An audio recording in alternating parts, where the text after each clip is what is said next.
संसार की सृष्टि कैसे हुई, ये संसार कहां से चला, इसको सृष्टि किसने करी, क्या करा महाराज बताइए। श्री सुखदेव जी महाराज कहते हैं, परीक्षित आपने प्रश्न बहुत ही सुंदर प्रश्न किया है, और यही प्रश्न श्री देव ऋषि नारद जी ने ब्रह्मा जी से किया था। सृष्टि विशेषक प्रश्न जो परीक्षित जी महाराज ने श्री सुखदेव जी महाराज से आज प्रश्न किया है, यही प्रश्न देव ऋषि नारद जी ने ब्रह्मा जी से किया था। ब्रह्मा जी ने प्रश्न का उत्तर देते हुए कहा, बोले संसार में पहले कोई नहीं था, भगवान नारायण थे और उनके नाभि कमल से मेरा जन्म हुआ था। मैं नाल से धीरे धीरे नीचे उतरने लगा, मुझे पता नहीं, यदि मैं गया ने मुझे किसी ने पूछ लिया कि भैया तुम कौन हो, मुझे ये भी नहीं पता कि मैं कौन हूँ और मेरे कौन पिता है और कौन मेरी माता है, तो मैं किसी को क्या जवाब दूंगा। तो मैं वापस कमल के माध्य में जाकर के विराजमान हो गया, वापस बैठ गया, चिंतन कर रहा था महाराज। इतने में मुझे व्यंजन वर्ण का 16वां अक्षर और 21वां अक्षर सुनाई दिया, तो मैं और भी भगवान का तप करने लगा, भजन करने लगा, जिससे मुझे भगवान का वैकुंठ धाम दिखाई दिया। भगवान नारायण विराजमान थे, माता लक्ष्मी सेवा कर रही है,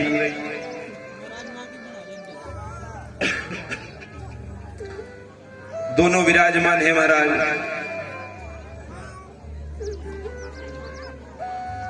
भगवान नारायण ने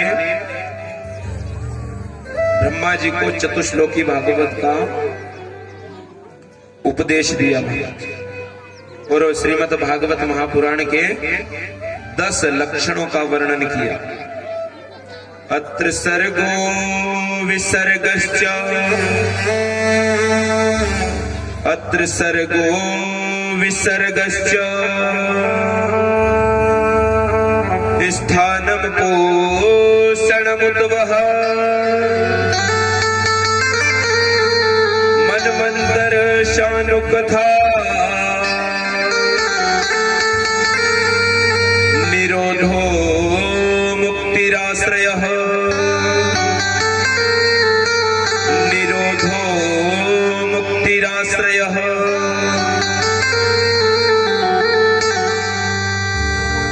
भागवत जी के 10 लक्षणों का श्री सुखदेव जी महाराज ने वर्णन किया। महाराज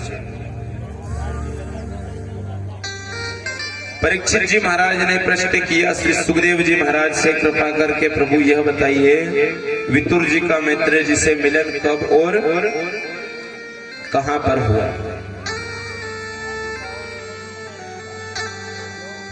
कहने लगे, सुखदेव जी कहते हैं, राजन जिस समय धर्म पूर्वक अपने पुत्रों का पालन करने लगे महाराज, और अपने जो छोटे भाई है पांडु, उनको जुए में जीत करके हिस्सा नहीं दिया, वन में भेज दिया महाराज, और भरी सभा में माता द्रौपदी का चीरहरण करना प्रारंभ किया। दुशासन ने चीरहरण किया था। उस समय महाराज सभी राजा जितने भी बैठे हुए थे, कोई कुछ भी नहीं कर पाया, सब देखते रह गए महाराज। अन्याय पूर्वक जुए में जीत करके जो 5 पांडव थे, पांडव की कथा कल भी आई थी, ध्यान से सुनी होगी तो याद होगी, नहीं तो माथे के इतनी ऊपर गेट पूरा खुला है, पीछे वहां पर्दा लगता नहीं तो वो वापस इधर रिटर्न आ जाती है, लेकिन गेट खुला है, ध्यान से बोलते हैं तो कोई सुने नहीं बाहर हो जाती है, सुन लो तो वो बीच में रह जाती है, नहीं सुनो तो इधर का भी पर्दा खुलवा दिया, कोई नहीं सुना इधर से निकल जाएगी, तो डायरेक्ट महाराज बाहर हो जाएगी। सुनी थी नहीं, कल महाभारत की कथा हुई थी, सबने सुनी थी, मुंह तो हिला रहे हाँ सुनी थी, लेकिन किसी को कोई पूछ लिया तो ये बता नहीं पाओगे आप। इनाम रखा हमने, वो पुराना 500 का नोट है नहीं, वो देंगे। पुराना ही दे सकते हैं, नया तो हमारे पास है ही नहीं, कहां से लाए नया। तो उनको हिस्सा नहीं दिया महाराज और अन्याय पूर्वक जीत करके ने वन भेज दिया। वितुर जी ने समझाया, बहुत प्रयास करा समझाने का, लेकिन किसी की बात समझ में नहीं आई। वितुर जी का वहां पर अपमान कर दिया, सभा में अपमान करके भगा दिया, सभा से बाहर निकाल दिया। राज्य छोड़ करके वितुर जी महाराज अपने घर चले गए। भगवान श्री कृष्ण दुर्योधन को समझाने के लिए आए। कहने लगे, अरे मित्र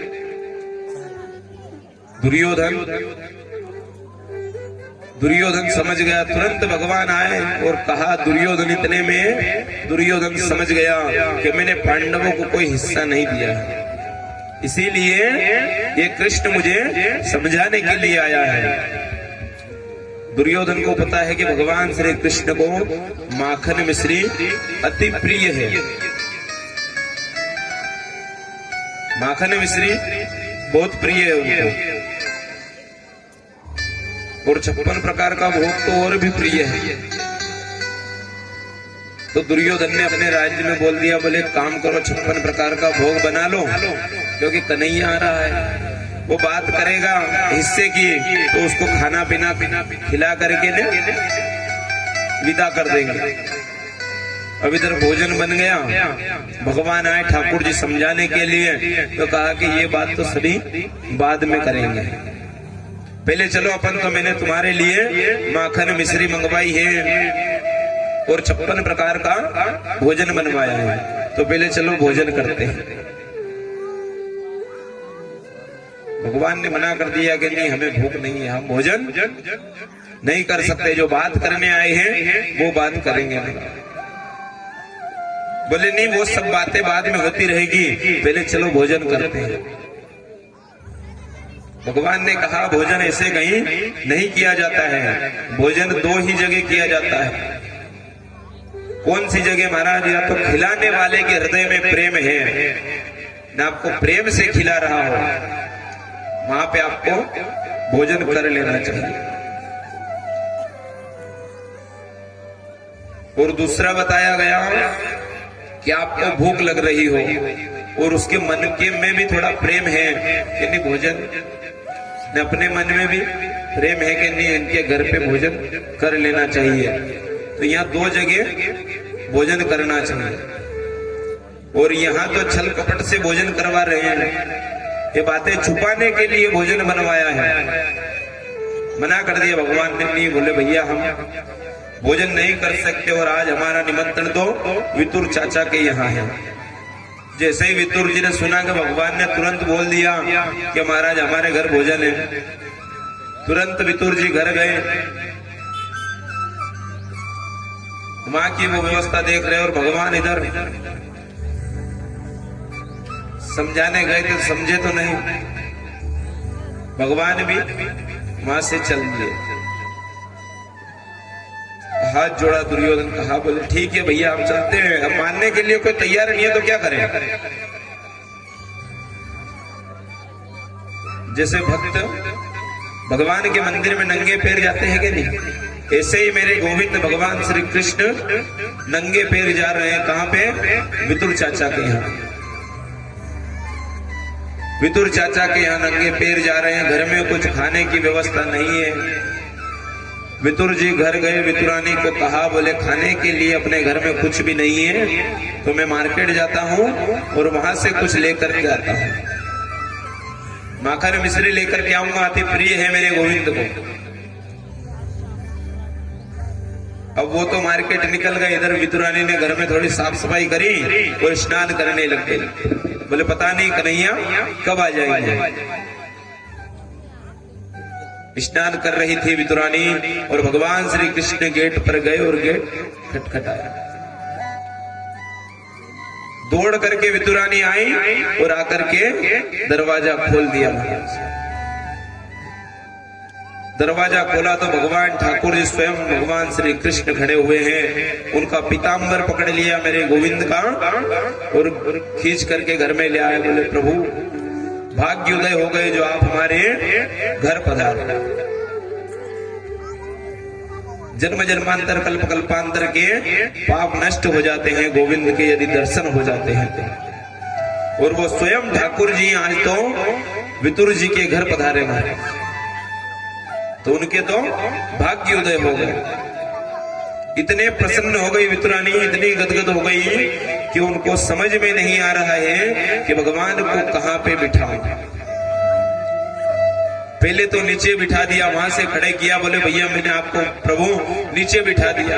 फिर आसन लिया, आसन उल्टा डाला और भगवान को बिठा दिया। उनको समझ में नहीं आ रहा है कि मैं ये क्या कर रही हूं। उल्टे आसन बिछा करके ने भगवान को बिठा दिया, भगवान भी उल्टे आसन पे ही बैठ गए।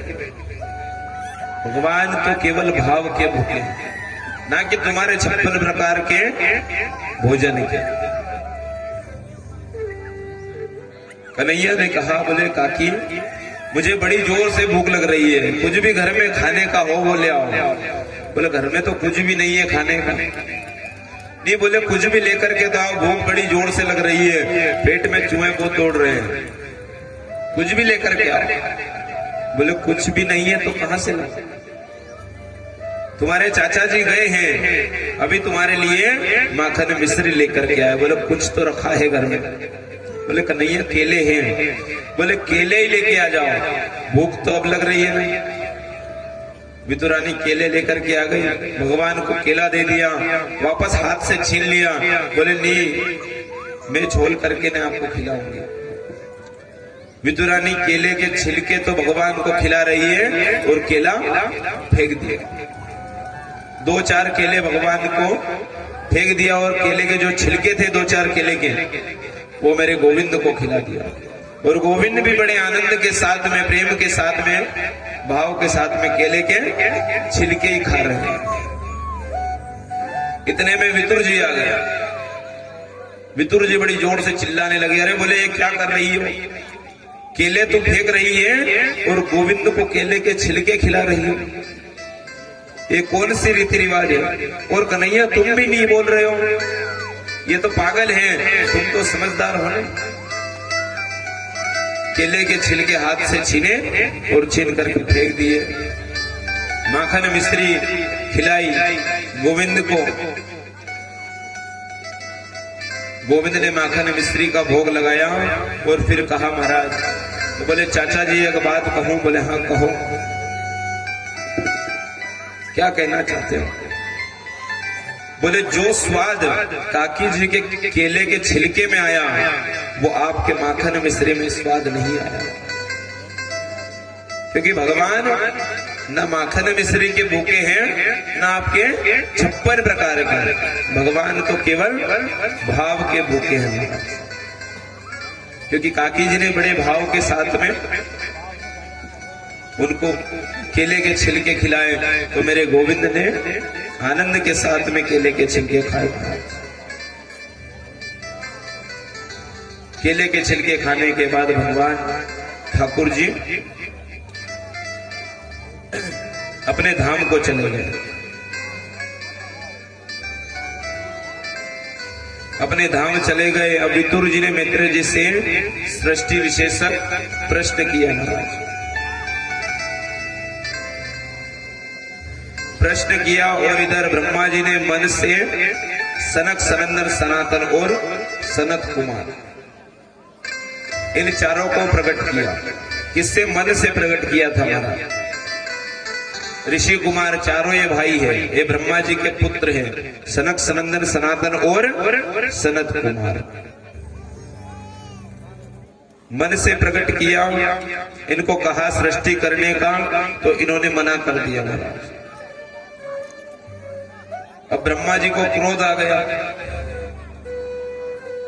यदि कोई हमारा बालक है और हम बालक को बोले कि नहीं बेटा तेरा विवाह कर देते हैं, अब समय हो गया है, विवाह लायक हो गया, तो विवाह कर दो, और एक ही बालक है, ने वो बालक मना कर दे तो माता पिता को तो गुस्सा आता ही है। तो इधर ब्रह्मा जी ने भी कहा चारों को, बोले बेटा आप सृष्टि करो, विवाह कर देते हैं बाप का, तो मना कर दिया कि नहीं महाराज, हम तो संसार में आए तो केवल भगवान के भजन करने के लिए। हम कोई ग्रस्त जीवन क्या बताया गया है शास्त्र के अनुसार? अंध कुआं। ये कुएं रहते हैं अपने खेत में, इसमें तो गिर भी जाता है नहीं व्यक्ति तो वापस निकाल लिया जाता है। लेकिन जो ग्रस्त जीवन में एक बार उलझ गया ना, फंस गया, तो वो मुश्किल है निकलना, क्योंकि वो अंधा कुआं है। और अंधे कुएं में जो गिर गया, अब उसको समझ सूझे नहीं, दिखाई नहीं दे, तो उसको निकालेंगे कैसे? इसलिए ग्रस्त जीवन को क्या बताया गया है? एक अंधा कुआं। ब्रह्मा जी को बड़ी जोर से क्रोध आया, इतना क्रोध आया कि ब्रह्मा जी को पसीना आ गया, सिर पकड़कर बैठ गए। एक पसीने का बिंदु नीचे टपका, उससे एक बालक प्रकट हो गया, उसका नाम रुद्र रखा, जिसे हम 11 रुद्र के रूप में जानते हैं। ब्रह्मा जी ने कहा, बोले बेटा एक काम करो, आदेश दे दिया, बोले जाओ सृष्टि करो। तो उसने भूत प्रेत इत्यादि की सृष्टि करना प्रारंभ कर दिया। भूत प्रेत को उसने बनाया, किसने? रुद्र ने। ब्रह्मा जी ने मना कर दिया, बोले बेटा बस जितनी भी हम सृष्टि कर रहे हैं ना, ये तुम्हारे भूत प्रेत सब खा जाएंगे, इसलिए स्वयं ब्रह्मा जी ने मना कर दिया। अब ब्रह्मा जी को क्रोध आया तो ब्रह्मा जी ने हाथ में जल रखा और संकल्प किया मारा, जिससे 10 पुत्र उत्पन्न हुए। मरीचि, अत्रि, अंगिरा, पुलस्त्य, भृगु इत्यादि कितने पुत्र उत्पन्न हुए? 10 पुत्र उत्पन्न हुए। संकल्प लिया महाराज, ब्रह्मा जी के दाएं भाग से स्त्री और बाएं भाग से पुरुष का जन्म हुआ। दाएं भाग से स्त्री और बाएं भाग से पुरुष का जन्म हुआ। पुरुष का नाम क्या है? मनु। और स्त्री का नाम क्या है महाराज? शत्रुपा। हाथ जोड़ करके कहा, बोले पिताजी क्या करें? बोले सृष्टि करो महाराज। बोले सृष्टि तो करें, लेकिन कहां पे करें? पृथ्वी महारानी तो जल में डूबी हुई है, सृष्टि कहां पे करें? कैसे करें?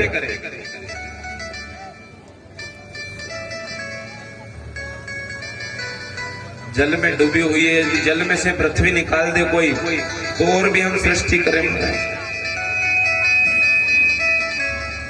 इतने में ब्रह्मा जी की नासिका से एक छींक आई,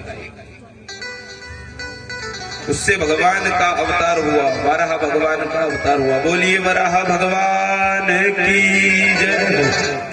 जैसे ही छींक आई और नासिका से भगवान का अवतार हुआ महाराज, वराह भगवान ने जल में प्रविष्ट हुए। प्रविष्ट होकर के पृथ्वी महारानी को उठाया और यथा स्थान स्थापित कर दिया। हिरण्याक्ष पृथ्वी का हरण करके ले गया था, उससे छुड़ा करके ने यथा स्थान स्थापित कर दिया। विदुर जी महाराज ने तुरंत प्रश्न कर लिया, बोले महाराज ये हिरण्याक्ष कौन है और इसने पृथ्वी का हरण क्यों करा? तब मैत्रेय जी कहते हैं, कश्यप जी की पत्नी दिति से दैत्य और अदिति से देवता हुए। कश्यप जी की कितनी? 2 पत्नियां थी महाराज, एक से देवता और एक से राक्षस हुए महाराज। एक बार कश्यप जी महाराज, सायंकाल का समय था, जब हम यज्ञ की आरती करते हैं और घर में दीपक वगैरह लगाते हैं ना, उस समय सायंकाल का समय रहता है, न दिन न रात, शाम का समय सायंकाल। उस समय हम भगवान को दीपक लगाते हैं, उसको क्या बोलते हैं? सायंकाल का समय। काम से पीड़ित दिति पास में आई। कश्यप जी ने बहुत समझाया महाराज, लेकिन देवी को समझ में नहीं आया। समझाने लगे, बोले देवी संध्या के समय, जब सायंकाल का समय होता है, उस समय 4 काम नहीं किया जाता है। जब भगवान को दीपक लगाते हैं ना सायंकाल का समय, उस समय कितने कार्य नहीं करने चाहिए? 4। एक उस समय भोजन नहीं करना चाहिए, और दूसरा मैथुन नहीं करना चाहिए, तीसरा स्वाध्याय नहीं करना चाहिए, चौथा सोना नहीं चाहिए। उस समय ये चार कार्य नहीं किए जाते हैं, लेकिन देवी मानी नहीं, उनकी मनोकामना पूरी करी किसने? कश्यप जी महाराज ने, जिसके फल स्वरूप देवी गर्भवती हो गई। कश्यप जी ने श्राप दे दिया, बोले जाओ तेरे गर्भ से अब भयंकर राक्षस पैदा होंगे, क्योंकि तुमने भोले बाबा का अपमान किया है, दैत्य होंगे। चरण पकड़ लिए, बोले प्रभु स्वामी मुझसे बहुत बड़ी गलती हो गई, क्षमा याचना करने पर कश्यप जी ने कहा, बोले चिंता मत करो देवी, उद्धार करने स्वयं ठाकुर जी आएंगे। कश्यप संतान दैत्य तो अवश्य होगी, लेकिन उनका उद्धार करने के लिए स्वयं नारायण आएंगे। 100 वर्ष तक गर्भ धारण किया देवी ने। 100 वर्ष के बाद में दोनों पैदा हुए। पैदा होते ही महाराज दोनों बड़े बड़े पर्वताकार हो गए। ऋणाक्ष बोला, बोले भैया बल तो बहुत है, लेकिन लड़ने भिड़ने वाला कोई नहीं है। देवताओं के पास गए, अपमान किया महाराज, नारद जी मिल गए। अब नारद जी मिल गए, नारायण नारायण क्या करता रहता है? बोले भैया कोई लड़ना भिड़ना है आता है कि नहीं? तो नारद जी महाराज ने क्या कहा, लड़ना भिड़ना मुझे नहीं आता, मैं किसी से लड़ाई झगड़े थोड़ी करता। हाँ, मेरा काम है लड़ाना भिड़ाना, इधर की बात उधर और उधर की बात इधर। मैं लड़ा जरूर सकता हूं, लेकिन मैं स्वयं मैदान में कभी नहीं जाता, क्योंकि वहां जाएंगे तो हाथ पैर टूट जाएंगे, इसलिए मैं वहां नहीं जाता महाराज। हाँ, मैदान में पहुंचा जरूर देता हूँ, इधर की पार्टी को भी बोल देता हूँ कि वो तुमको ऐसा बोल रहा है, मैं इधर भी बोल देता हूँ वो तुमको ऐसा बोल रहा है, दोनों कूदो न लड़ो न मरो, मैं देखूंगा बैठा बैठा। तो ये काम आता है, मैं स्वयं नहीं लड़ सकता। तो बोले फिर भी कौन है जो हमसे युद्ध करेगा? बोले चिंता मत करो महाराज, लड़ने वाला अपने आप आ जाएगा। देवताओं के पास गए महाराज, वरुण भगवान का अपमान कर दिया, देवताओं को मार कूट कर भगा दिया, स्वर्ग छोड़ करके भाग गए। और उसी समय ब्रह्मा जी की नासिका से वराह भगवान का प्रादुर्भाव हुआ, और वराह भगवान ने जल में प्रविष्ट हुए पृथ्वी महारानी को उठाया। उस समय हिरणाक्ष ने भगवान को ललकारा। उस समय तो कुछ भी नहीं बोले भगवान, पृथ्वी यथा स्थान स्थापित कर दिया। उसके बाद में आए, सामने आए भगवान, बहुत देर तक युद्ध चला उनका। दिन की 12 बजे भगवान का प्रादुर्भाव हुआ था। ये पृथ्वी यथा स्थान स्थापित करने के बाद में उनका युद्ध चलने लगे। सायंकाल का समय हो गया, देवता सभी इशारे करने लगे, बोले प्रभु अब जल्दी करो, इसका उद्धार कर दो। क्यों? क्योंकि सायंकाल के समय जो राक्षस होते हैं ना, उनको थोड़ी छूट मिल जाती है और उनकी शक्ति है ना, बल बढ़ जाता है, इसलिए प्रभु आप जल्दी करो। हाथ जोड़ करके विनती कर रहे हैं भगवान। वारा भगवान ने जैसे ही सायंकाल का समय हो इतने में तो ऋणाक्ष का गोविंदाय नमो नमः कर दिया।